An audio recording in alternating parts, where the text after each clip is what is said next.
भजन्ते भाव समन्विता अहं सर्वस्य प्रभवः मत्तः सर्वं प्रवर्तते इति मत्वा भजन्ते भाव समन्विता अहं ഞാൻ സർവസ്യ സർവജഗത്തിന്റെയും പ്രഭവം ആകുന്നു മത്തഃ എന്നിൽ നിന്നും സർവം ഇതി എന്ന് മത്വ മനസ്സിലാക്കിയിട്ട് ബുദ്ധ്വാൻമാർ ഭാവകണ്ഠിത അത്യധികം ശ്രദ്ധയോടെ മാം എന്നെ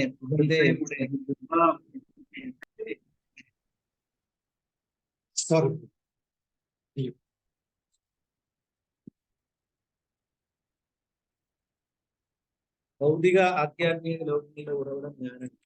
എല്ലാം എന്നിൽ നിന്നാണ് ഉണ്ടായത്. ഇത് പൂർണ്ണമായും അറിയുന്ന ബുദ്ധിമാന്മാർ എന്റെ സേവനത്തിൽ ഏർപ്പെടുകയും എന്നെ ഉള്ളഴിഞ്ഞ് ആരാധിക്കുകയും ചെയ്യും. ഭാവാർത്ഥം: വേദങ്ങൾ പഠിക്കുകയും ശ്രീകൃഷ്ണ ചൈതന്യ മഹാപ്രഭുവിനെ പോലെയുള്ള പ്രാമാണികന്മാരിൽ നിന്ന് അറിവ് നേടുകയും ആ ഉപദേശങ്ങൾ ഉപയോഗപ്പെടുത്തേണ്ടത് എങ്ങനെയാണെന്ന് മനസ്സിലാക്കുകയും ചെയ്ത ഒരാൾക്ക് ഭൗതിക ആധ്യാത്മിക ലോകത്തിലുള്ള എല്ലാറ്റിന്റെയും തുടക്കം കൃഷ്ണനാണെന്ന് ബോധ്യപ്പെടും. ഇത് പൂർണ്ണമായി അറിയാവുന്നത് കൊണ്ട് അയാൾ ഭക്തിയുടെ സേവനത്തിൽ ഉറച്ചു നിൽക്കും. മൂഢന്മാർക്കോ അബദ്ധജടിലങ്ങളായ വ്യാഖ്യാനങ്ങൾക്കോ ആ ഭക്തനെ വഴിപിഴപ്പിക്കാനാവില്ല. കൃഷ്ണനിൽ നിന്നാണ് ബ്രഹ്മാവും ശിവനും മറ്റു ദേവന്മാരും ഉദ്ഭവിച്ചതെന്ന് എല്ലാ വൈദിക സാഹിത്യങ്ങളും തീർത്തു പറയും. അഥർവേദത്തിൽ ഉൾപ്പെട്ട ഗോപാലതാപൻ ഉപനിഷത്തിൽ ഇങ്ങനെ പറയുന്നു: യോം ബ്രഹ്മാണാം വിദധാവിപുരം യോ വൈ വേദാംശ ഗാപയന്തി കൃഷ്ണ. ആദ്യമായി ബ്രഹ്മാവിനെ വേദം ഉപദേശിച്ചതും അതിനെ പിൽക്കാലത്ത് പ്രചരിപ്പിച്ചതും കൃഷ്ണൻ തന്നെ. അധപുരുഷോഹവൈ നാരായണോ അകാമയത പ്രജാ സൃജേതി. പിന്നെ പരമപുരുഷനായ നാരായണൻ ജീവസത്തകളെ സൃഷ്ടിക്കാൻ ആഗ്രഹിച്ചു എന്ന് നാരായണ ഉപനിഷത്ത് അതേ ഉപനിഷത്ത് തന്നെ തുടങ്ങി: നാരായണാത് ബ്രഹ്മജായതേ, നാരായണാത് പ്രജാപതി ജായതേ, നാരായണാത് ഇന്ദ്രോ ജായതേ, നാരായണാത് അഷ്ടവസവോ ജായന്തെ, നാരായണാത് ഏകാദശ രുദ്രോ ജായന്തെ, നാരായണാത് ദ്വാദശ ആദിത്യ.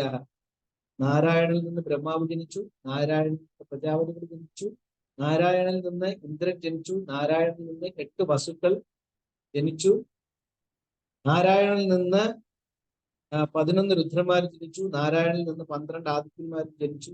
ഈ നാരായണൻ കൃഷ്ണന്റെ ഒരു രൂപവിസ്തരണമാണ്. ബ്രഹ്മണ്യോ ദേവകി പുത്ര എന്ന് അതേ വേദങ്ങളിൽ തന്നെ പറയുന്നു. ദേവകി പുത്രനായ കൃഷ്ണനാണ് പരമപുരുഷൻ പരമപുരുഷൻ. നാരായണോപനിഷത്ത് മഹോപനിഷത്ത് പ്രസ്താവിക്കുന്നത് ഇങ്ങനെയാണ്: ഏകോവൈ നാരായണാസീന്ന ബ്രഹ്മാന ഈശാനോ നാഭോ നാഗ്നി സമൗനേമേ യാവോ പൃഥ്വീന നക്ഷത്രാണി നസൂര്യ എന്നാണ്. സൃഷ്ടിയുടെ ആരംഭത്തിൽ പരമപുരുഷനായ നാരായണൻ മാത്രമേ ഉണ്ടായിരുന്നുള്ളൂ. ബ്രഹ്മാവില്ല, ശിവനില്ല, അഗ്നിയോ ചന്ദ്രനോ ആകാശമോ ഭൂമിയോ നക്ഷത്രങ്ങളോ സൂര്യനോ ഒന്നില്ല. ഭഗവാന്റെ നെറ്റിയിൽ നിന്നാണ് ശിവന്റെ ഉൽപ്പത്തി എന്ന് അതിൽ തന്നെ പറയുന്നു. ബ്രഹ്മശിവാദികളുടെ സൃഷ്ടാവായ ഭഗവാനെ തന്നെയാണ് ആരാധിക്കേണ്ടത് എന്നാണ് വേദ സിദ്ധാന്തം. മോക്ഷധർമ്മത്തിൽ കൃഷ്ണൻ പറയുന്നു: പ്രജാപതിം ച രുദ്രം ചാപ്യഹമേവ സൃജാമി വൈ കൗമിമാം ന വിജാനീതോ മമ മായാ വിമോഹിതോ. പ്രജാപതിയെയും രുദ്രനെയും മറ്റെല്ലാവരെയും ഞാനാണ് സൃഷ്ടിച്ചത്. എന്റെ മായാശക്തി മോഹിതരാകയാൽ ഞാനാണ് അവരുടെ സൃഷ്ടാവെന്ന് അവർക്കറിയില്ല. വരാഹപുരാണത്തിലും ഇപ്രകാരം പറയുന്നു: നാരായണ പരോ വേദ തസ്മാത് ജാതശ്ചതുർമുഖഃ തസ്മാത് രുദ്രോ ഭവദ്ദേവ സച സർവജ്ഞതാം ബുധഃ. നാരായണനാണ് പരമദിവ്യോത്തമ പുരുഷൻ. അദ്ദേഹത്തിൽ നിന്ന് ബ്രഹ്മാവിൽ നിന്ന് രുദ്രനും ജനിച്ചു. കൃഷ്ണ ഭഗവാനാണ് എല്ലാ തലമുറകളുടെയും ഉത്ഭവസ്ഥാനം. അദ്ദേഹം എല്ലാത്തിനും കാരണഭൂതൻ എന്നറിയപ്പെടും. കൃഷ്ണൻ പറയുന്നു: എല്ലാം എന്നിൽ നിന്ന് ജനിക്കുകയും ഞാൻ എല്ലാറ്റിന്റെയും പ്രഭവസ്ഥാനമാണ്. എല്ലാം എനിക്ക് അധീനനാണ്. എനിക്കുപരിയായി ആരുമില്ല. കൃഷ്ണൻ ഒഴിച്ച് മറ്റാരും പരമനിയന്താവെന്ന്. വിശ്വാസ്യനായൊരു ആധ്യാത്മിക ഗുരുവിൽ നിന്ന് വൈദിക സാഹിത്യങ്ങളിലൂടെ കൃഷ്ണനെ അപ്രകാരം മനസ്സിലാക്കാൻ സാധിച്ച ഒരാൾക്ക് നമ്മുടെ സർവശക്തിയെയും കൃഷ്ണാവബോധത്തിൽ വിനിയോഗിച്ച് ഒരു യഥാർത്ഥ പണ്ഡിതനായി തീരും. ആ ഭക്തനോട് താരതമ്യപ്പെടുത്തി നോക്കിയാൽ കൃഷ്ണനെ ശരിയായി അറിയാത്തവർ കേവലം മൂഢന്മാർ. ഒരു വിഡ്ഢി മാത്രമേ കൃഷ്ണനെ സാധാരണ മനുഷ്യനായി കരുതൂ. ഭഗവത്ഗീതയുടെ ആധികാരികളല്ലാത്ത ഭാഷ്യങ്ങളെയും വ്യാഖ്യാനങ്ങളെയും എല്ലാം കൃഷ്ണാവബോധമുള്ളവർ തള്ളിക്കളയും. അവർ വിഡ്ഢികളാൽ ഭ്രമിപ്പിക്കപ്പെടാതെ നിശ്ചയദാർഢ്യത്തോടെ കൃഷ്ണാവബോധത്തിൽ ഒഴുകുന്നു.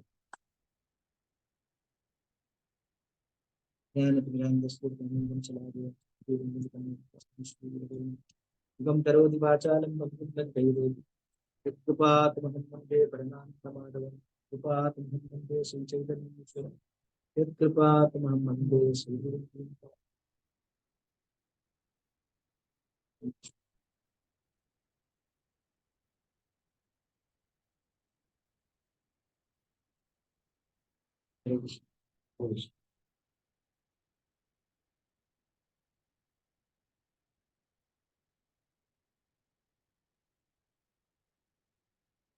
ഇവിടെ ഭഗവാനെ ബുദ്ധിമാന്മാർ എങ്ങനെ ബുധ എന്ന് പറഞ്ഞു കഴിഞ്ഞാൽ വിദ്വാൻമാർ, അറിവുള്ളവര് ഭഗവാനെ എല്ലാത്തിൻ്റെയും പ്രബൽസാനമായിട്ട് കരുതിയിട്ട് സർവ്വതും ഭഗവാനാണെന്ന് കരുതുന്നവരെ മനസ്സിലാക്കിയിട്ട് അദ്ദേഹത്തെ ഭജിക്കുന്നു.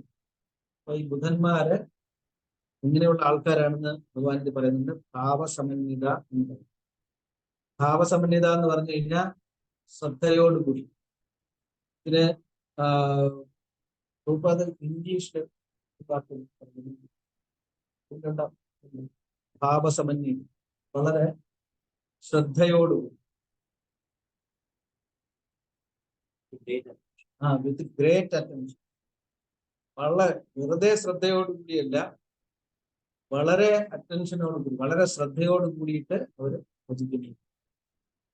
ചില പ്രഭുപാദർ എനിക്ക് ഞാൻ പറഞ്ഞിട്ടുണ്ട്, നിങ്ങൾക്ക് millions of years, after millions of years birth and death, നിങ്ങൾ ഈ കൃഷ്ണാവബോധം എന്ന് പറയുന്ന ഈ മഹത്തായ നിധി ഇത് കിട്ടി. ഇതിനെ നിങ്ങൾ വളരെ കോഷ്യസ് ആയിട്ടും ഇന്റലിജന്റ് ആയിട്ടും നിങ്ങൾ ഇതിനെ ഉപയോഗിക്കണം. കോഷ്യസ് ആയിട്ട്, വളരെ ശ്രദ്ധയോട് കൂടി ഇന്റലിജന്റ് ആയിട്ടും നിങ്ങൾ ഇതിനെ ഉപയോഗിക്കണം. ഒരിക്കലും നിങ്ങളെ ഇത് ചെയ്യരുത്. വളരെ നിസ്സാരമായിട്ട് ഒരിക്കലും ഈ കൃഷ്ണാവബോധം, നിങ്ങൾക്ക് കിട്ടിയ കൃഷ്ണാബോധത്തെ നിങ്ങൾ എടുക്കരുതെന്ന്, ഒരിക്കലും എടുക്കരുത്. വളരെ എന്താണ്, വളരെ സില്ലിയായിട്ട്, ചെറുതായിട്ട്, ഒരു ചെറിയ കാര്യമായിട്ട് എടുക്കണം. വളരെ ശ്രദ്ധയോട് കൂടി തന്നെ ഇതിനെ എടുക്കണം. ഇവിടെ നമ്മുടെ പ്രഭുപാദ് വളരെ വ്യക്തമായിട്ട് നമുക്ക് പ്രഭുപാദ് പറയുന്ന കാര്യത്തിൽ മനസ്സിലാക്കുന്നത്, നമ്മുടെ ഇന്റൻഷനാണ്. കൃഷ്ണാവബോധത്തിൽ വരുന്ന ഒരാളുടെ, അല്ലെങ്കിൽ ഭക്തിമാർഗത്തിൽ വരുന്ന ഒരാളുടെ ഇന്റൻഷൻ എന്ന് പറഞ്ഞാൽ അയാളുടെ മനോഭാവം, അയാളുടെ ഉദ്ദേശശുദ്ധി, അത് വളരെ പ്രധാനമാണ്. ഈ ഭാവ എന്ന വാക്ക് നമുക്ക് വേറെ പലയിടത്തും കാണാൻ പറ്റും. ഭാവസമന്വിത എന്ന് പറയുന്നത്. അപ്പൊ അതേപോലെ പറഞ്ഞിട്ടുണ്ടെന്ന പത്രം, ഇതെല്ലാം ഭാവഗ്രാഹി ജനാർദ്ദൻ. ഭഗവാൻ സ്വീകരിക്കുന്നത് ആ ഭക്തന്റെ ഭാവമാണ് സ്വീകരിക്കുന്നത്. എന്ത് ഭാവത്തിൽ ആ ചെയ്യുന്ന ഇന്റൻഷൻ എന്താണ്, അതിനാണ് ഭഗവാൻ ഏറ്റവും കൂടുതൽ ഇമ്പോർട്ടൻസ് കൊടുക്കുന്നത്. അപ്പൊ പ്രഭുപാദ് നേരത്തെ തന്നെ പറയുന്നത്, നിങ്ങള് ഈ കൃഷ്ണാവബോധത്തിന് നിങ്ങൾ വളരെ സീരിയസ് ആയിട്ടും വളരെ ഇന്റലിജന്റ് ആയിട്ടും കോഷ്യസ് ആയിട്ടും അത് എടുക്കണം എന്ന് പറഞ്ഞു. അത് കൂടാതെ ഇത് നിങ്ങൾക്ക് ഒരു പ്രാവശ്യം നിങ്ങൾ ഫാൾ ഡൗൺ ആയാൽ നിങ്ങൾക്ക് വീണ്ടും മില്യൺസ് ഓഫ് ഇയേഴ്സ് നഷ്ടപ്പെടും. വീണ്ടും മില്യൺസ് ഓഫ് ഇയേഴ്സ് നഷ്ടപ്പെടും. നിങ്ങൾ ഇതിനിടയ്ക്ക് നിങ്ങൾ ഉണ്ടാകുന്ന ഒരു ചെറിയ ഗ്യാപ്പ് പോലും, നിങ്ങളുടെ ചെറിയൊരു ഗ്യാപ്പിൽ ഉണ്ടാകുന്ന ഒരു ഫാൾ ഡൗൺ പോലും നിങ്ങളെ വലിയ മില്യൺസ് ഓഫ് ഇയേഴ്സ്, വീണ്ടും നിങ്ങൾ ഈ ജന്മകർമ്മം വീണ്ടും എടുത്തിട്ട് വീണ്ടും മനുഷ്യരീരം എടുക്കാൻ വേണ്ടി വരും ഈ ഒരു ഫാൾ ഡൗൺ. അതുകൊണ്ട് വളരെ ശ്രദ്ധപൂർവ്വം. അപ്പൊ ഈ ശ്രദ്ധ എങ്ങനെ ഉണ്ടാക്കണം, എങ്ങനെ ഉണ്ടാക്കണം, നമ്മൾ ഈ എന്താ പറയുക, നമ്മൾ ഈ പറഞ്ഞ ഇന്റൻസിറ്റി അല്ലെങ്കിൽ നമ്മുടെ സതുദ്ദേശം, ഇതിന്റെ പുറത്തുള്ള ഉദ്ദേശം, ഈ മനോഭാവം നമ്മൾ എങ്ങനെ ക്രിയേറ്റ് ചെയ്ത് എടുക്കുന്നുള്ളതാണ്. അപ്പൊ അത് ഇത്ര ചെറിയ കാര്യമല്ല മനോഭാവം എന്ന് പറയുന്നത്. ശ്രീ ഭക്തി സിദ്ധാന്ത സരസ്വതി ഠാക്കൂർ അദ്ദേഹത്തിന്റെ മഠത്തില് എന്നും വൈകുന്നേരം ഒരു കൊച്ചു പയ്യൻ വരും. സ്കൂളിൽ പഠിക്കുന്നതാണ്. അവൻ വന്നിട്ട് അത് വൈകുന്നേരം ആകുമ്പോഴത്തേക്കും ആശ്രമത്തിൽ വരും. അവിടെ വന്ന് ക്രിക്കറ്റ് കളിക്കും. അവിടെ വന്ന് ക്രിക്കറ്റും കളിച്ച് ബോളും കളിച്ചിട്ട് അവൻ എന്ത് ചെയ്യും, വൈകുന്നേരം അവിടെ കിടന്ന് ഉറങ്ങും. രാവിലെ മംഗളാരത്തി കഴിയും. മംഗളാരത്തി കഴിച്ചിട്ട് വീണ്ടും അവിടെ കിടന്നൊക്കെ കറങ്ങി കളിച്ചിട്ട് അവ അവിടുന്ന് എന്ത് ചെയ്യും, പ്രസാദവും കഴിച്ച് നേരെ സ്ഥലം വിടും. അവൻ സ്കൂളിൽ പോയ ഇതമ്മ സ്ഥിരം പരിപാടിയായി. എന്നും വൈകുന്നേരം ആകുമ്പോൾ അവൻ വരും, അവിടെ കിടന്ന് ക്രിക്കറ്റ് കളിക്കും, ബോൾ കളിക്കുകയൊക്കെ ചെയ്യും. ആശ്രമത്തിൽ കിടന്നിട്ട് വൈകുന്നേരം ആകുമ്പോൾ ഇതേപോലെ കിടന്ന് ഉറങ്ങും. രാവിലെ ആകുമ്പോൾ എഴുതിക്കും, കുളിക്കും, മംഗളാരത്തി എത്തിയും വീണ്ടും അവിടെ ചുറ്റിറങ്ങി നടക്കും. രാവിലെ നേരം വിളിക്കുമ്പോൾ അവൻ പ്രസാദം കഴിച്ചിട്ട് സ്ഥലം വിടും. അപ്പൊ ഇത് അവിടുത്തെ ബ്രഹ്മചാരിമാർക്കും അവിടെയുള്ള അന്തേവാസികൾക്കും അത്ര അങ്ങോട്ട് വേസ്റ്റ് ആയില്ല. ഇത് ശരിയില്ല. ഇതിങ്ങനെ വന്ന് കിടക്കും, ഇവിടെ ഒരു പണിയും ചെയ്യുന്നില്ല. രാത്രി വരും, ഇവിടെ കയറി കിടക്കും. രാവിലെ ആകുമ്പോൾ എഴുതി ക്രിക്കറ്റ് കളിക്കും, ബോൾ കളിക്കും. രാവിലെ ആകുമ്പോൾ മേടിച്ച് ഇതൊരു സ്ഥിരം പരിപാടി. ഒരു ദിവസം 2 ദിവസമായി നമ്മൾ പോട്ടെന്ന് വിചാരിച്ച് ഇതൊരു സ്ഥിരം പരിപാടി കഴിക്കുകയാണ്. ഒരു ജോലി ചെയ്യാതെ പഠിക്കാനായി മൃഗ ഭയങ്കര അവർ തമ്മിൽ അങ്ങോട്ടും ഇങ്ങോട്ടും ഭയങ്കര ഡിസ്കഷൻ. അവസാനമായിട്ട് ആരുടെ മുമ്പ് കൊണ്ടുപോയി ഭക്തി സിദ്ധാന്ത സരസ്വതി നടത്തുന്നു. അദ്ദേഹം കേട്ടിട്ടൊന്നും മുണ്ടിയില്ല. അദ്ദേഹം അടുത്ത ദിവസം പയ്യൻ വന്നപ്പോ പയ്യൻ വിളിച്ചു പറഞ്ഞു, നീ എന്തിനാണ് ഇവിടെ വരുന്നത്, എന്തിനാണ് ഇവിടെ നിൽക്കുന്നതെന്ന് ചോദിച്ചു. നീ എന്ത് കാരണത്തിനാണ് നീ ഇവിടെ വന്ന് ഇങ്ങനെ വന്ന് നിന്നിട്ട് തിരിച്ചു പോകുന്നത്? അപ്പൊ പയ്യൻ പറഞ്ഞു, ആ കുട്ടി പറഞ്ഞു, എനിക്ക് ഇവിടുത്തെ രാവിലത്തെ മംഗളാരതി കാണാൻ ഭയങ്കര ഇഷ്ടമാണ്, അതുകൊണ്ടാണ് ഞാനിത്. ഭക്തി സിദ്ധാന്ത വിളിച്ചു പറഞ്ഞു, ഇതൊക്കെ ചെയ്യുന്നെങ്കിലും അവന്റെ ആ ഉദ്ദേശം എന്താണ്? ഭഗവാന്റെ ആ മംഗളാരതി കാണുന്നത് ഭഗവാനിലേക്ക് ഡയറക്റ്റ് ചെയ്യുന്ന ഒരു സതുദ്ദേശം ആണ്. ആ സതുദ്ദേശത്തിന് നമ്മള് മാനിക്കണം. അതിന് വലിയ പ്രാധാന്യമാണ്. ആ ഒരു ഉദ്ദേശം മാത്രമാണ്. അതായത് നമ്മളെ ഒരു സൗത്ത് ഇന്ത്യൻ ബ്രാഹ്മൺ അറിയാമല്ലോ, അദ്ദേഹത്തിന്റെ ഗുരു പറഞ്ഞിട്ട് പോയി ഇരുന്ന് ഭഗവത്ഗീത വായിക്കാൻ പറഞ്ഞു. ഇദ്ദേഹത്തിന് എന്നറിയില്ല, ആ ഭഗവത്ഗീത വായിക്കാൻ അക്ഷരങ്ങളൊന്നും അറിയില്ല. അദ്ദേഹത്തിന് വായിക്കാനായിട്ട് അക്ഷരം അറിഞ്ഞുകൂടാ, ഒന്നും പഠിച്ചിട്ടില്ല. അതിൽ എഴുത്തും വായനയൊന്നും അറിഞ്ഞൂടാ. പക്ഷെ എന്നും രാവിലെ അമ്പലത്തിൽ ഇരുന്നിട്ട് ആ ഭഗവത്ഗീത എടുത്ത് നോക്കി അതിലിങ്ങനെ ഗുരു പറഞ്ഞിട്ട് പോയത് ഭഗവത്ഗീത പണിയും പറഞ്ഞിട്ട് പോയത് കൊണ്ട് എടുത്ത് നോക്കിക്കൊണ്ടേയിരിക്കും. അപ്പൊ ആൾക്കാരെ കളിയൊക്കെ എഴുത്തും വായന അറിഞ്ഞൂടാ, എന്നും ഭഗവത്ഗീത നോക്കി ഇരുന്ന് കരയണം, നിലവിളിക്കണം, ഒരേ ബഹളം. ഭയങ്കര ഭക്തിയാണ്, ഭയങ്കര ഡ്യൂപ്ലിസിറ്റിയാണ്, അല്ലേ? ഭയങ്കര കവടിയാണ്. അക്ഷരം അറിഞ്ഞത് എങ്ങനെ ഭഗവത്ഗീത വായിക്കുന്നു പറഞ്ഞ് എല്ലാവരും കളിയാക്കും.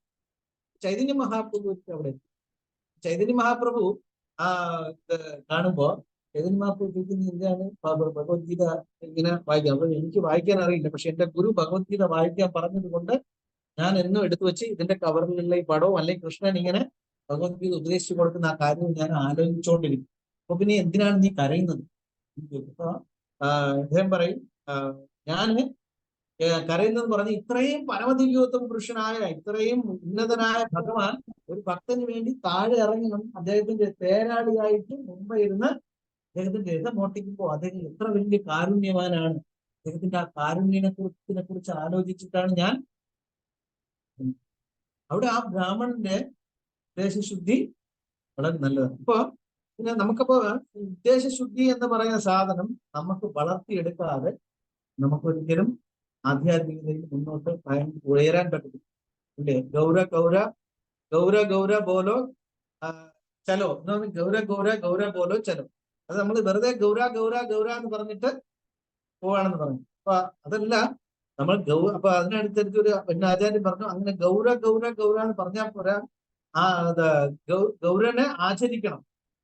ഗൗരനെ ആചരിക്കണം, ഗൗരനെ പിന്തുടരണം. എങ്കിലേ ഈ ആ ഗൗരയുടെ അടുത്ത് എത്തുള്ളൂ. നിങ്ങൾ ഈ പറയുന്ന ഗൗര എന്ന് പറഞ്ഞാൽ ഇവിടെ എന്ത് ചെയ്യണം? ഗൗര ആചരണം, അല്ലേ? ഗൗര ആചരിക്കണം, ഗൗര മനസ്സിലാക്കണം. പിന്നെ മഹാപ്രഭു എന്താണ് പറഞ്ഞത് നിങ്ങൾ മനസ്സിലാക്കണം, അതിന് ആചാരത്തിൽ വരുത്തണം. അപ്പോ ഇതിന് നമ്മൾ എന്തിനാണ് നമ്മുടെ ഉദ്ദേശശുദ്ധി വളർത്തണം? നമ്മൾ എന്ത് ചെയ്യണം? നമ്മൾ എന്തിനാണ് ഇത് ചെയ്യുന്നത്? നമ്മൾ സ്വയം നമ്മൾ ചെയ്യുന്ന കാര്യങ്ങൾ എന്തിനു വേണ്ടിയിട്ടാണ് നമ്മൾ ചെയ്യുന്നതെന്ന് സ്വയം നമ്മൾ മനസ്സിലാക്കിയിട്ട് അതിനെ നമ്മൾ കൂടുതൽ മനസ്സിലാക്കാൻ ശ്രമിക്കുമ്പോൾ, ഗ്രന്ഥങ്ങൾ വായിച്ചിട്ട് മനസ്സിലാക്കുമ്പോൾ നമ്മളെ കോൺഷ്യസ്നെസ് നമുക്ക് ആ ഒരു ശ്രദ്ധ നമുക്ക് വരണം. ആ ഒരു ശ്രദ്ധ നമുക്ക് വരുന്നത് നമ്മൾ അതിനെക്കുറിച്ച് ശ്രദ്ധേവാനാവുന്നത് നമുക്ക് അതിൽ ഇൻട്രസ്റ്റ് ഉണ്ടാവുന്നു, അല്ലേ? നമുക്ക് അതിനെക്കുറിച്ച് ഇൻട്രസ്റ്റ് ഉണ്ടാവുന്നു. ആ ഇൻട്രസ്റ്റ് ഉണ്ടാവണമെങ്കിൽ എന്ത് ചെയ്യണം? ഞാൻ എന്തിനാണ് ചെയ്യണത് എന്ന് ഞാൻ എൻ്റെ അടുത്ത് തന്നെ ചോദിച്ച് മനസ്സിലാക്കണം. ആ ചോദിച്ച് മനസ്സിലാക്കണ, അതാണ് പറഞ്ഞത് നമ്മള് രണ്ടാമത് പറഞ്ഞ് ഇന്റലിജന്റ്ലി. ഇന്റലിജന്റ് എന്ന് പറഞ്ഞാൽ ബുദ്ധിപൂർവ്വമായിരിക്കണം. എനിക്കൊരു കാര്യം മനസ്സിലായി, പക്ഷെ ആ കാര്യത്തിന് ഞാൻ എന്തെന്ന് അന്വേഷിച്ചപ്പോൾ ഞാൻ തന്നെ അതിനൊരു ന്യായവും കണ്ടുപിടിച്ച് സമാധാനിച്ചിരിക്കാൻ പാടില്ല. അത് ഇന്റലിജന്റ്ലി ആയിരിക്കണം. ശാസ്ത്രം അതിനെപ്പറ്റി എന്ത് പറഞ്ഞിരിക്കുന്നെന്ന് മനസ്സിലാക്കാൻ ശ്രമിക്കണം.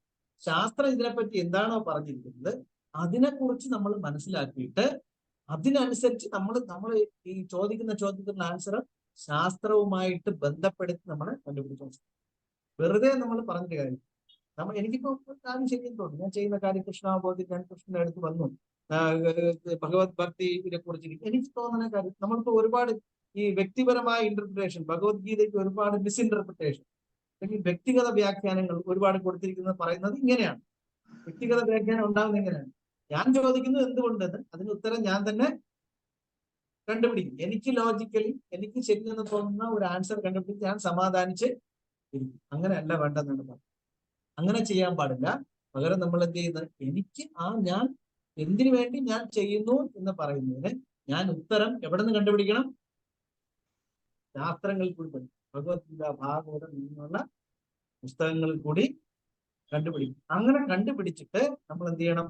ഭഗവാനിലെ നമ്മുടെ ശ്രദ്ധ ഉറപ്പിക്കണം. അങ്ങനെ ആ ശ്രദ്ധ ഉറപ്പിക്കുന്നതിന് ബേസിക് ആയിട്ട് രാജാജി പറയുന്നത് ആ ശ്രദ്ധ ഉറപ്പിക്കാനായിട്ടുള്ള ആദ്യത്തെ ഘടകം എന്ന് പറഞ്ഞ അമീ കുമാര തുമി അമാര അല്ലേ? ഒരു ശ്ലോകം, ഒരു പാട്ടല്ലേ പ്രതി, ഞാൻ നിന്റേതുമാണ് നീ എന്റേതുമാണ് എന്ന് മനസ്സിലാക്കി അല്ലേ? അപ്പൊ ഞാൻ നിന്റേതുമാണ് നീ എന്റേതുമാണ്, നീ എന്റേതുമാണ് ഞാൻ നിന്റേതുമാണെന്ന് പറഞ്ഞാൽ എന്താ എന്റെ അർത്ഥം? അർത്ഥം ഒരു നമ്മൾ സ്പിരിച്വലി മനസ്സിലാക്കുമ്പോൾ എന്താണ് നമ്മൾ മനസ്സിലാക്കുന്നത്? ഞാൻ എന്റേതാണ്, you are mine, I am yours എന്ന് പറഞ്ഞാൽ എന്താണ് അർത്ഥം? ഞാൻ നീ ഒന്നാണെന്നാണ് അതിന്റെ അർത്ഥം. ഞാൻ നിന്റെ നീ എന്റേതുമാണെന്ന് പറഞ്ഞാൽ ഞാൻ നീയും ഒന്നാണെന്ന് എങ്ങനെ അർത്ഥം വരും? അതാണ് നമ്മള് ഈ പറഞ്ഞ നേരത്തെ പറഞ്ഞില്ലേ, ശാസ്ത്രപരമായിട്ടുള്ള ഇന്റർപ്രിട്ടേഷൻ അല്ല, പകരം നമ്മളെ ഇന്റർപ്രിട്ടേഷൻ കൊടുക്കുന്നു. അപ്പൊ ഞാനും നീ, അത് വേറെ ആർക്കെങ്കിലും എന്താ പറയാ, എന്താണ് ഞാനും നീ ഒന്നാണെന്ന് പറഞ്ഞു. ഭാര്യ ഭർത്താവിന്റെ അടുത്ത് പറഞ്ഞ് നീ എന്റേതാണ് ഞാൻ നിന്റേതാണ് എന്ന് പറഞ്ഞതിന്റെ അർത്ഥം എന്താണ്? യജമാനനും ഇന്റൻഷൻ സെയിം ആണ് എന്ന് പറയാം. ഓക്കെ, യജമാനനും ഭൃത്യനുമാണെന്ന് പറയാം. വേറെ നമ്മൾ പരസ്പരം സേവിക്കേണ്ടതാണെന്ന് പറയുന്നത് തെറ്റാണ്. പരസ്പരം സേവിക്കേണ്ടവരാണ് എന്ന ഉള്ള അർത്ഥത്തിലല്ല. അപ്പൊ യഥാർത്ഥത്തില് അതിന് മാധ്വാചാര്യര് പറയുന്ന ഒരു വ്യാഖ്യാനം എന്തെന്ന് പറഞ്ഞാൽ, അങ്ങാണ് എന്റെ നിയന്താവ്, എന്റെ കൺട്രോൾ. ഞാൻ അങ്ങയാൽ നിയന്ത്രിക്കപ്പെടുന്നവരാണ്, കൺട്രോൾഡാണ്. ഞാൻ അങ്ങ് എന്റെ നിയന്ത്രാവാണ്, എന്നെ നിയന്ത്രിക്കുന്ന ആളും ഞാൻ കൺട്രോളർ ആണെന്നാണ് അല്ലേ? അങ്ങയുടെ സംരക്ഷണത്തിലാണ് ഞാൻ അത് പറയുന്ന ആളാണ് ആ ഇന്റൻഷനോടുകൂടി പറയുന്നത് അല്ലേ? പറയുന്ന ആള് പറയാണ് ഞാൻ നിന്റേതാണ് നീ എന്റേതാണെന്ന് പറയണം. അപ്പൊ അതിന്റെ അടുത്ത് മാധവാചാര്യർ കൊടുക്കുന്ന വ്യാഖ്യാനം എന്ന് പറഞ്ഞു കഴിഞ്ഞാൽ, അങ്ങ് എന്നെ നിയന്ത്രിക്കുന്ന ആളും ഞാൻ അങ്ങയാൽ നിയന്ത്രിക്കപ്പെടുന്ന ആളുമാണ്, നിയന്ത്രിക്കപ്പെടുന്ന ആളുമാണെന്ന് അതിന്റെ അർത്ഥം. അപ്പൊ നിയന്ത്രിക്കപ്പെടുന്നവർ എന്ന് പറഞ്ഞാൽ എന്താണ് അർത്ഥം? ഞാൻ അങ്ങയാൽ നിയന്ത്രാവ് അല്ലെങ്കിൽ നിയന്ത്രിക്കപ്പെടുന്ന പറഞ്ഞാൽ എന്താ അർത്ഥം?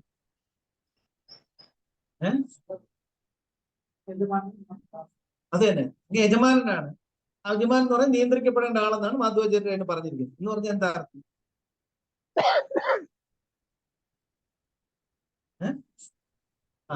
അതിനും അതിന്റെ ഇത് പറയുന്ന പറഞ്ഞാൽ, അങ്ങയുടെ ഡിസിഷനാണ് ഞാൻ അനുസരിക്കുന്നത്.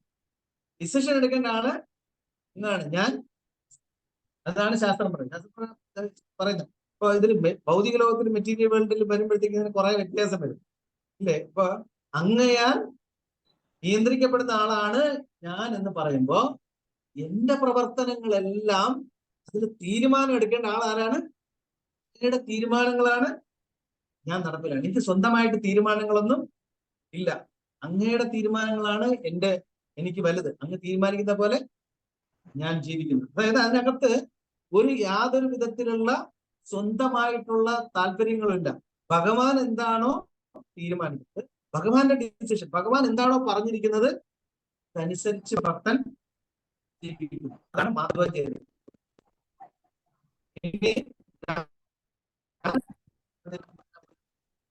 ഡിപ്പെൻഡന്റ് ആണ്. ഞാൻ അങ്ങേ പൂർണ്ണമായും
ഗോപികമാർ ഒരിക്കലും ഭഗവാന്റെ അടുത്ത് തിരിച്ചൊന്നും തന്നെ ഒന്നും പ്രതീക്ഷിച്ചില്ല. ഫേമസ് സ്റ്റോറി ഉണ്ടെന്ന് അറിയാമോ?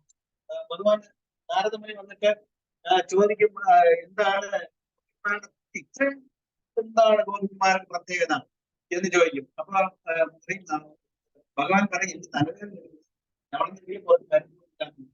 അപ്പൊ ഭഗവാൻ വിചാരിക്കും, നാരദൻ വിചാരിക്കും പൂന്തോട്ടിക്ക് വാദം വരുന്നതാണ്, ഭഗവാനാണ് ധന്വന്തരി, ഇല്ല ഭഗവാൻ തലവേദനയാണ്.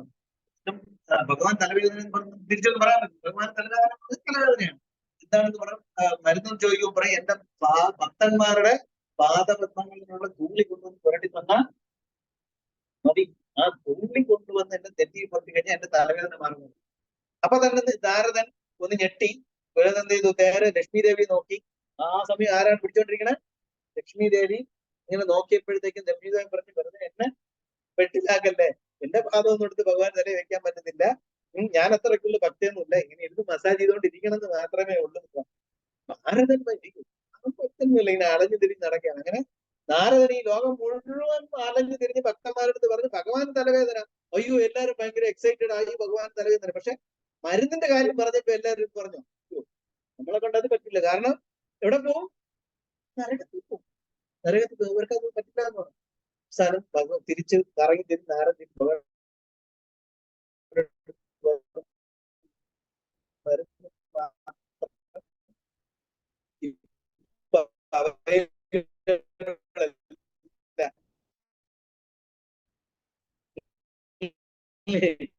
ഇതിപ്പോ സപ്ലൈ ഒരു രക്ഷയില്ല. ഒരു മെഡിക്കൽ സ്റ്റോറിൽ കിട്ടുമ്പോൾ നേരെ എവിടെ പോയി ആ പ്രിസ്ക്രിപ്ഷനുമായിട്ട് ഇതാണ് ഗോപികമാരെടുത്ത് പറഞ്ഞു. ആവേശം കണ്ടപ്പോൾ അത്ര സെന്റിമെന്റൽ ആവശ്യം വേണ്ട, ഭഗവാൻ തലവേദനയാണെന്ന് പറഞ്ഞു. ഉടനെ എല്ലാം കുറച്ചുപേര് ബോധം കിട്ടും, കുറച്ചുപേര് ആപ്പാണ് നിലവിളിക്കാൻ പറ്റും. ഭഗവാൻ തലവേദന വന്നു പറഞ്ഞു. എന്തൊരു ഭയങ്കര ആവശ്യം, ഭയങ്കര അവർക്ക് ഭയങ്കര ആകാംക്ഷ ഇത് ചെയ്യണമെന്ന് പറഞ്ഞു. ഉടനെ തന്നെ അവര് ഭഗവാൻ ചോദിക്കും, പക്ഷേ ഒരു മരുന്നുണ്ട്, ആ മരുന്ന് എടുക്കാനാണ് ഞാൻ വന്നത്, ഇവിടെ കിട്ടും, ഇവിടെ ഒന്ന് അന്വേഷിക്കാൻ ഭഗവാൻ പറഞ്ഞു അയച്ചു വന്നു. അപ്പൊ എന്താണ് മരുന്ന്, എന്താണ് ആ മരുന്ന്, ഞങ്ങളെ കൊണ്ട് പറ്റുന്നത് എന്തായാലും ഞങ്ങൾ ഇപ്പൊ ഇവിടെ കൊണ്ടുവരും. ഈ വൃന്ദാവനത്തിന്റെ ഏത് മുക്കിൽ ഇനി യമുനയുടെ അടിയിലാണെങ്കിൽ കൊണ്ടുവരാൻ അവർ തയ്യാറാണ്. ആ അവസ്ഥയിൽ ഇരിക്കാൻ പറയും. അത് വേറൊന്നുമില്ല, നിങ്ങളുടെ പാദത്തിന്റെ അടിയിലുള്ള ഒന്ന് ഊളി തന്നാ മതി. ഇപ്പൊ തന്നെ നാരദ മഹർഷി വിചാരിച്ചതാണ്, പഴയ അനുഭവങ്ങളാണ് ഇപ്പോഴും ഉണ്ടാകണമെന്ന് വിചാരിച്ചു. പക്ഷെ അപ്പൊ തന്നെ ഗോപികമാരെ പറഞ്ഞ പറയാത്ത പാതി അവര് കുറെ പേര് ചാക്കെടുക്കാൻ വേണ്ടി, കുറെ പേര് മൺവെട്ടി എടുക്കാൻ വേണ്ടി അവിടെ കൊണ്ടുവന്ന് കുറെ പേര് മണ്ണ് വാന്തി കൂട്ടുന്നു, കുറെ പേര് അതിന്റെ മുകളിൽ നിന്ന് ചാടുന്നു, കുറെ പേര് അതിനെ ചവിട്ടി മെതിക്കുന്നു, അത് വീണ്ടും മണ്ണ് ഇടുന്നു, അതിന്റെ വീട്ടിൽ ചവിട്ടി മെതിക്കുന്നു, കുറെ പേര് ഈ ചവിട്ടി മെതിച്ചതെല്ലാം കൂടെ വാരി ചാക്കിൽ കിടക്കുന്നു. ആരത് കണ്ണടച്ച് തുറക്കുന്നത് അവിടെ എല്ലാം ചാക്ക് കണക്കിന് ആവശ്യമുള്ള കൊണ്ടുപോയിട്ട് ബാക്കി വെച്ചിട്ട് തലവേദന വരുമ്പോഴേക്കും എടുത്ത് ഒരട്ടി കൊടുക്കാൻ പറഞ്ഞു. കാരണം ഇപ്പോഴാണ് നാരദന് മനസ്സിലായത് എന്താണ് ഗോപികമാരുടെ എന്നുള്ളത്. ശ്രീ ചൈതന്യ മഹാപ്രഭു നമുക്ക് തന്നത് അതാണ്. ശ്രീ ചൈതന്യ മതമിതം, ഇതാണ് ആ ശ്ലോകം.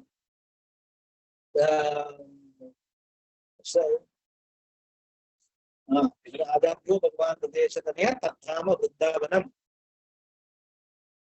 അദ്ദേഹത്തിനെ ഉപദേശിക്കാനുള്ള ഏറ്റവും കൂടുതൽ പ്രമാണം എന്ന് പറയുന്നത് ശ്രീമദ് ഭാഗവതം.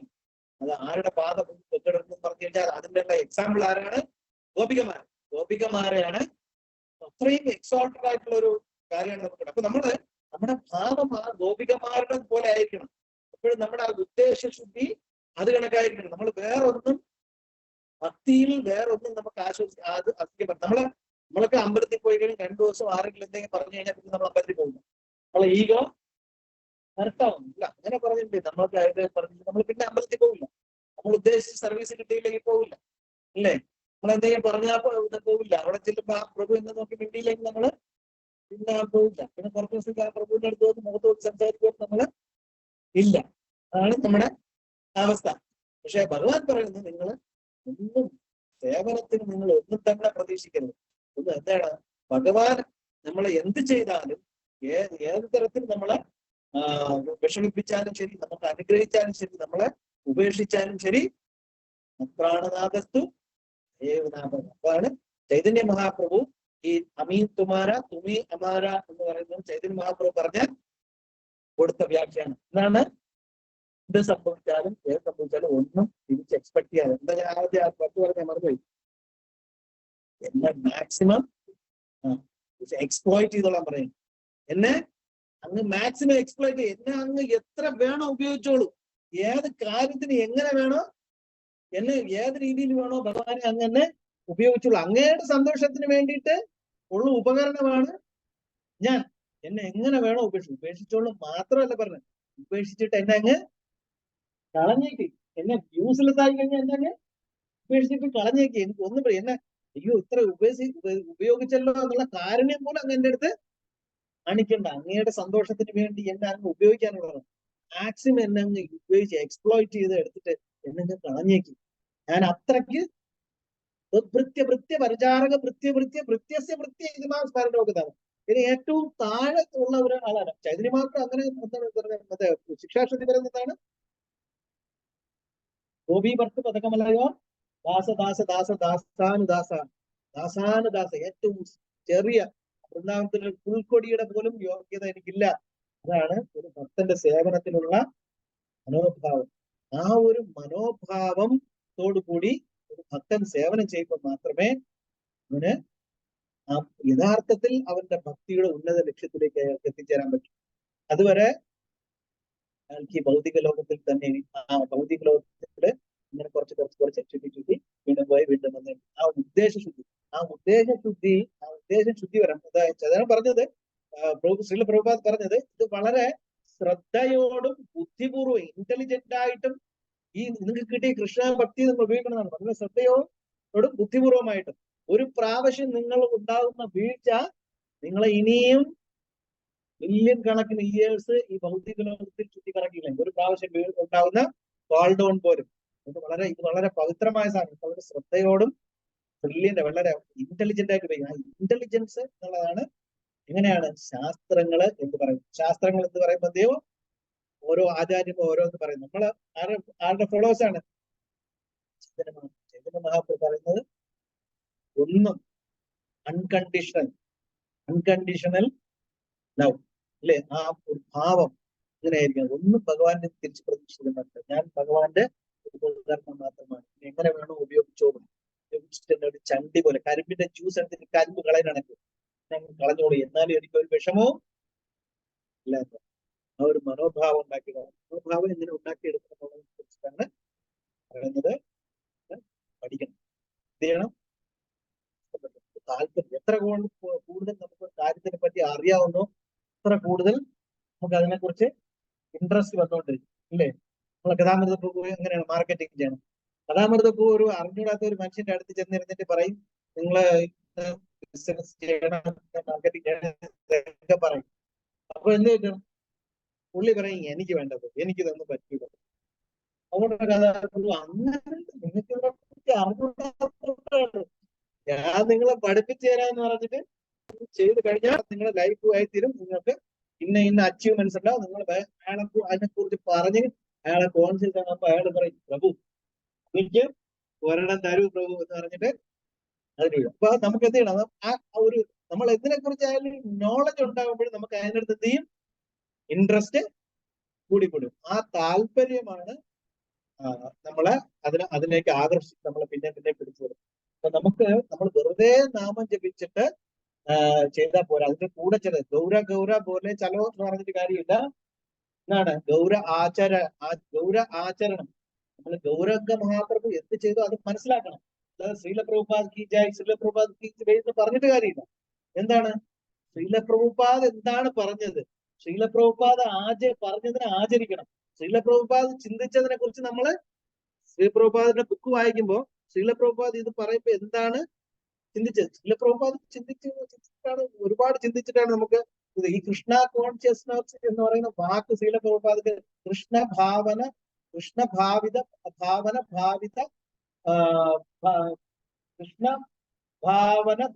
ഭാവാമൃത എന്താ പറയാ, കൃഷ്ണഭാവിത ഭാവന എന്ന് പറഞ്ഞൊരു വാക്കിനാണ്, രൂപഗോസ്വാമി പറഞ്ഞ വാക്കിനാണ് കൃഷ്ണ കോൺഷ്യസ്നസ് എന്ന് പറഞ്ഞിട്ട് പ്രഭുപാദ് ഇങ്ങോട്ട് നമുക്ക് കൊണ്ടുവന്നിരിക്കുന്നത്. കൃഷ്ണ കോൺഷ്യസ്നസ് പറഞ്ഞ കൃഷ്ണഭാവിത ഭാവനാമൃത എന്ന് പറഞ്ഞിട്ട് ഒരു വാക്ക് രൂപഗോസ്വാമി പറഞ്ഞു. അതിനെയാണ് എന്ത് ചെയ്ത്, ഞാൻ പറഞ്ഞില്ലേ അത് പാടാൻ മാറിപ്പോകും.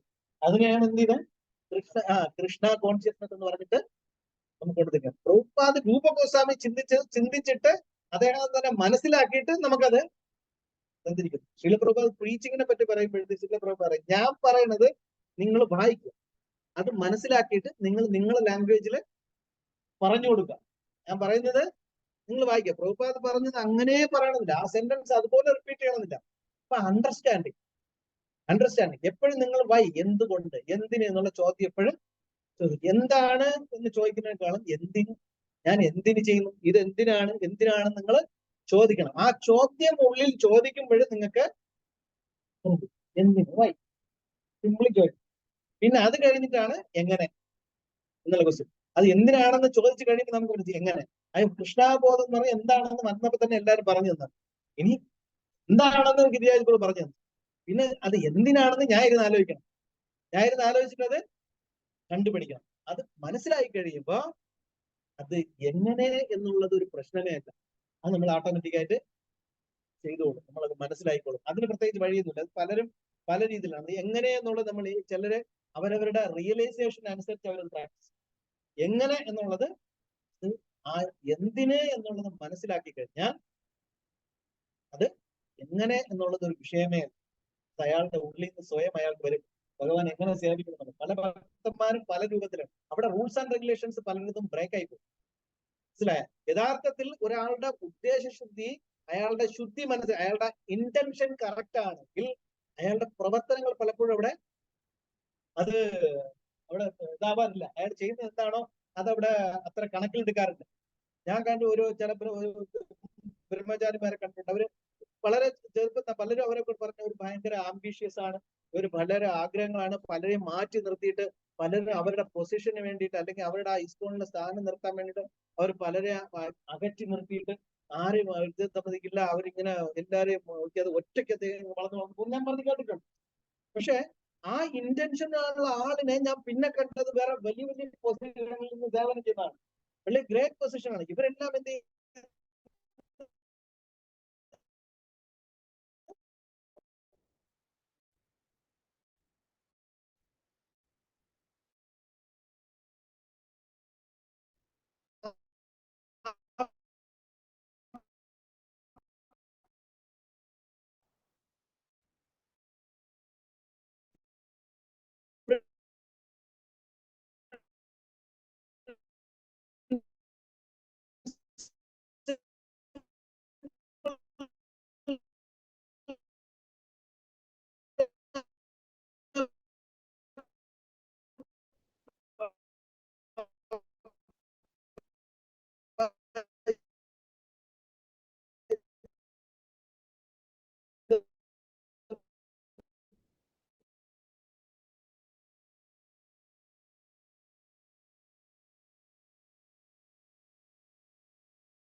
അദ്ദേഹത്തിന്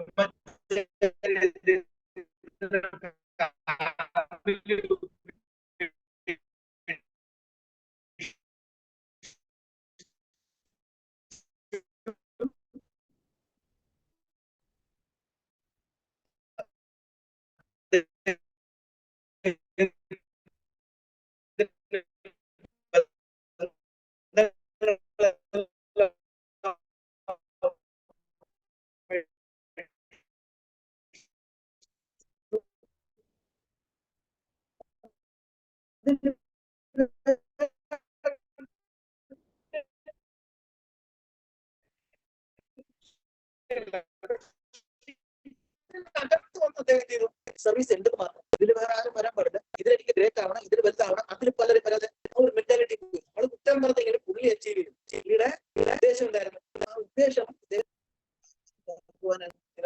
ഇദ്ദേഹത്തിന് കുറ്റം പറഞ്ഞ ഞാൻ കേട്ടില്ല കാര്യങ്ങൾ വലിയ ബുദ്ധിമുട്ടില്ല. എന്റെ വൃത്താസനം ഭഗവാന്റെ സേവനം ചെയ്യുക എന്നുള്ളത് അമ്പലം ഉണ്ടാക്കാൻ വേണ്ടിയിട്ട്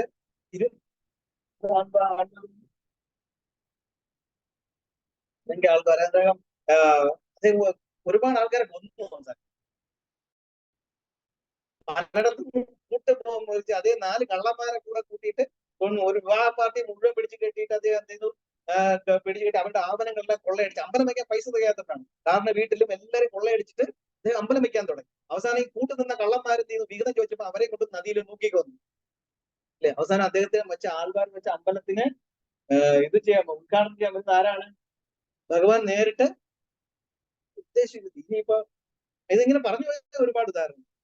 അപ്പൊ ഭക്തന്മാർക്ക് എപ്പോഴും അവരുടെ ആത്മീയ സേവനത്തിൽ അദ്ദേഹത്തിന്റെ അതവരുടെ എന്താ പറയാ ഭക്തിയുത ഭഗവത് സേവനത്തിൽ അവർക്ക് അവർ ചെയ്യുന്ന പ്രവർത്തനങ്ങളുടെ ഉദ്ദേശശുദ്ധിയും കൂടെ നന്നായിരിക്കും. അല്ലാതെ ഹരേ കൃഷ്ണ പാടി എനിക്ക് ഹാപ്പി ആയിരിക്കണം, ഞാൻ ഹാപ്പി, ഇത് മാത്രം മതി, അതിനപ്പുറത്ത് റിസ്ക് ഉള്ള പണിയൊന്നും പ്രഭു എന്റെ അടുത്ത് പറയല്ലേ, ടെൻഷൻ ഒന്നും എനിക്ക് എടുക്കാൻ വയ്യ ആർക്ക് വേണ്ടിയിട്ടും, അങ്ങനെയൊക്കെ ആണെങ്കിൽ ഞാൻ നാളെ ഒരു വരില്ല എന്ന് പറഞ്ഞാൽ നമ്മളെ എന്ത് ചെയ്യണം? ഉദ്ദേശം കൂടെ എന്ത് ചെയ്യണം? നമ്മുടെ ഇന്റൻഷൻ കൂടെ ശരിയായിരുന്നു. വളരെ പ്രധാനം. ഹരേ കൃഷ്ണ.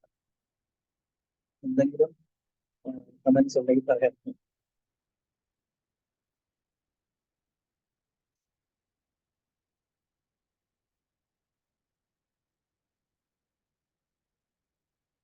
ഭാവഗ്രാഹി ജന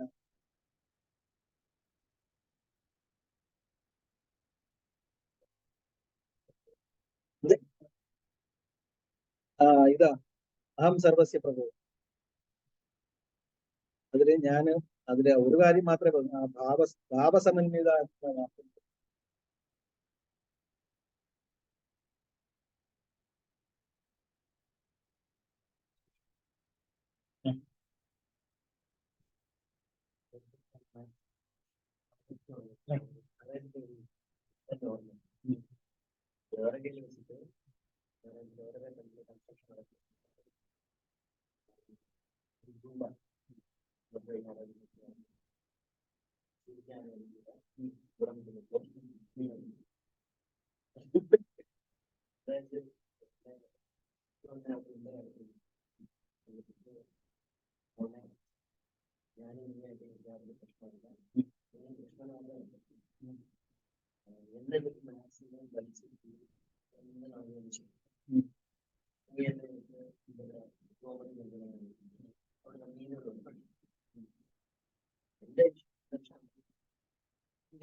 തിരിച്ച് ഒന്നും തന്നെ പ്രതീക്ഷിക്കും.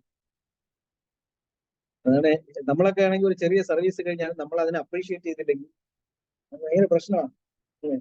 നമുക്ക് എല്ലാവരെയും അഭിനന്ദിക്കുന്നത്, പക്ഷെ പ്രഭു എന്റെ പേര് മാത്രം എനിക്കൊക്കെ ഒരുപാട് ഫീൽ ചെയ്തിട്ടുള്ളതാണ്. എല്ലാം നമ്മളൊക്കെ അത് പെട്ടൊക്കെ ഇങ്ങനെ പറയും, പക്ഷെ അദ്ദേഹത്തെ അറിയാതെ വിട്ടുപോയായിരുന്നു. അല്ല, അവരെ കൂടെ സർവീസ്, അല്ലെങ്കിൽ ഞാൻ ചെയ്ത സർവീസിനെ കുറിച്ച് മാത്രം കുറച്ചേ പറഞ്ഞുള്ളൂ, മറ്റേ ആളുടെ പറഞ്ഞ സർവീസിനെ കൂടുതൽ പറഞ്ഞു. ഞാൻ ഗ്രേറ്റ് ആയിട്ട് ചെയ്തു. ഈ ഫീലിംഗ് നമുക്ക് എല്ലാവരും ഉണ്ട്. നമ്മളെ മാത്രം അതില് റെക്കഗ്നൈസ് ചെയ്തത് നമ്മളിത് ഭഗവാൻ പറഞ്ഞു എന്നെ പക്ഷെ ഭഗവാൻ പറയുന്നത് എന്നെ ഉപയോഗിച്ചിട്ട് വലിച്ചെറിഞ്ഞിക്കാനാണ്, എന്നെ ഇഗ്നോർ ചെയ്തൊക്കെയാണ് പറയുന്നത്. അതായത് എനിക്ക് അതിൽ നിന്ന് ഒരു അപ്രീസിയേഷനോ ഒന്നും വേണ്ട, എനിക്ക് അതിൽ ഒന്നും തന്നെ ഞാൻ എക്സ്പെക്ട് ചെയ്യുന്നില്ല. ഭഗവാൻ സാറ്റിസ്ഫൈഡ് ആയാൽ മാത്രം മതി എന്നാണ്. പക്ഷെ നമ്മൾ എന്ത് ചെയ്യും? ശേഷം അപ്രീസിയേഷൻ, പിന്നെ നമ്മൾ ചെയ്ത സർവീസ് 10 പേർക്ക് നമ്മൾ റിപ്പീറ്റ് ചെയ്ത് പറയും. കാരണം ആരെങ്കിലും ഒരാളെങ്കിലും അതിനെ നല്ലതെന്ന് പറഞ്ഞാൽ ഡ്രസ് ചെയ്തിട്ട് അടുത്ത് മാതാജിമാർ പ്രഭുക്കന്മാരെന്ന് വളരെ അപ്രീഷിയേറ്റ് ചെയ്യുക. മാതാജി കൊള്ളാം, ഏതെങ്കിലും രണ്ടും മാതാജിമാർ കൊള്ളാന്ന് പറയുമ്പോഴത്തേക്കും എനിക്കൊരു മനസ്സമാധാനം. നമ്മളെപ്പോ എന്തെങ്കിലും എന്ത് ചെയ്യും? അതിനൊരു ഹാപ്പിനെസ് എക്സ്പെക്ട്. നിങ്ങൾ നല്ലതെന്ന് പറയുമ്പോൾ ഞാൻ ചെയ്ത് ഇഷ്ടപ്പെട്ടില്ല നമ്മൾ എക്സ്പെക്ട് ചെയ്യും.